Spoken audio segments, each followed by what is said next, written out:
എല്ലാവർക്കും നമസ്കാരം. ഇന്നത്തെ ശുഭചിന്ത. ആളുകൾ ഒരുമിച്ചാൽ എന്ത് അത്ഭുതവും സംഭവിക്കും. ആർക്കും ആരെയും പൂർണ്ണമായും സംരക്ഷിക്കാനോ സഹായിക്കാനോ സാധിക്കില്ല. പക്ഷേ ചില സംരക്ഷണ വഴികൾക്ക് തുടക്കം കുറിക്കാൻ എല്ലാവർക്കും കഴിയും. തിന്മകൾക്ക് മാത്രമല്ല, നന്മകൾക്കും തുടർച്ചാശേഷിയുണ്ട്.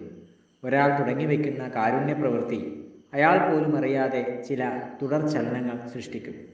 എത്ര പേരുടെ പിന്തുണ കിട്ടും എന്നതല്ല, ശരിയായ കാര്യങ്ങൾ ചെയ്യാനുള്ള മാനദണ്ഡം.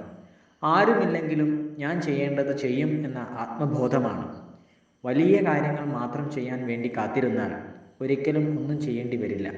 ചെറിയ തുടക്കമാണ് വലിയ മാറ്റങ്ങളുടെ ആദ്യപടി. ഉടനടി ലഭിക്കുന്ന പ്രതിഫലങ്ങളുടെ പേരിലല്ല പ്രവൃത്തികൾ വിലയിരുത്തപ്പെടേണ്ടത്.